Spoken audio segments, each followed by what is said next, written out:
नमस्कार, स्वागत है आप सभी का टीएनबी एकेडमी के इस खास सेशन में। आईएसओ 9001 केवल एक सर्टिफिकेट नहीं बल्कि एक विचार है कि कोई भी प्रक्रिया 100% सही नहीं होती।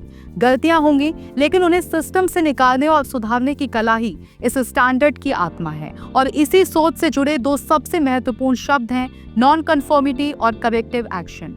अगर आप आईएसओ 9001 की इस भाषा को समझ लेते हैं तो आप किसी भी कंपनी में सिस्टम को बेहतर बनाने वाले सदस्य बन सकते हैं।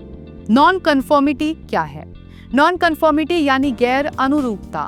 इसका मतलब है कोई भी ऐसी स्थिति या कार्य जो तय किए गए मानकों, प्रक्रियाओं या ग्राहक की अपेक्षाओं के अनुसार ना हो। उदाहरण के लिए, अगर किसी ग्राहक ने 500 यूनिट मंगाए हैं और उसमें से 20 यूनिट खराब निकली तो ये नॉन कन्फर्मिटी है। और इसी तरह अगर कोई कंपनी कहती है कि हर दिन इंटरनल टेम्परेचर मॉनिटरिंग होगा और ऐसा नहीं होता तो वो भी नॉन कन्फर्मिटी है। नॉन कन्फर्मिटी के प्रकार। नॉन कन्फर्मिटीज 3 प्रकार की हो सकती हैं। माइनर, जब गड़बड़ी का असर बहुत सीमित हो, जैसे फॉर्म पर सिग्नेचर भूल जाना। मेजर, जब सिस्टम की एक पूरी प्रक्रिया विफल हो, जैसे बिना कैलिब्रेशन के मशीन का इस्तेमाल। और रिपीट, जब एक ही गलती बार बार हो रही हो। ये दर्शाता है कि रूट कॉज को ठीक से नहीं समझा गया। नॉन कन्फर्मिटी को दर्ज कैसे करें? हर गड़बड़ी को रिकॉर्ड करना जरूरी है। इसके लिए एक एनसीआर यानी कि नॉन कन्फर्मेंस रिपोर्ट बनती है, जिसमें तारीख, प्रक्रिया का नाम, समस्या क्या थी और किसने नोट किया, ये सब लिखा जाता है। ये रिपोर्ट ऑडिट और सुधार की प्रक्रिया की नींव होती है। करेक्टिव एक्शन क्या है? करेक्टिव एक्शन का मतलब है समस्या की जड़ तक जाकर ऐसा समाधान करना कि भविष्य में वो गलती दोबारा ना हो। इमीडिएट एक्शन यानी फौरन उठाया गया कदम, और करेक्टिव एक्शन यानी गहराई में जाकर स्थायी समाधान। दोनों में फर्क होता है। उदाहरण के साथ समझते हैं।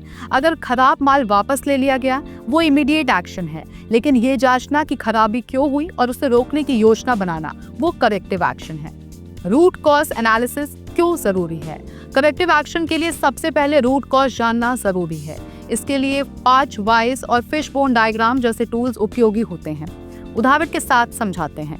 कस्टमर ने शिकायत क्यों की? क्योंकि प्रोडक्ट डैमेज था, पैकिंग कमजोर थी, मटेरियल घटिया था, खरीदी में गड़बड़ी थी, बजट कट किया गया था। ये प्रक्रिया आपको मूल कारण तक ले जाती है। करेक्टिव एक्शन प्लान कैसे बनाएं? एक प्रभावी करेक्टिव एक्शन प्लान में 7 बातें होनी चाहिए। नॉन कन्फर्मिटी की स्पष्ट पहचान, तत्काल उठाए गए कदम, रूट कॉज की पुष्टि, सुधार की योजना, जिम्मेदारी तय करना, समय सीमा तय करना, फॉलो अप और प्रभाव की समीक्षा करना। अब सरल उदाहरणों के साथ समझते हैं। केस 1, ग्राहक को गलत डेट वाला लेबल मिला। इसमें इमीडिएट एक्शन क्या होगा? प्रोडक्ट बदला। करेक्टिव एक्शन होगा लेबलिंग, एसओपी को अपडेट किया गया और मशीन ऑपरेटर को रीट्रेन किया गया।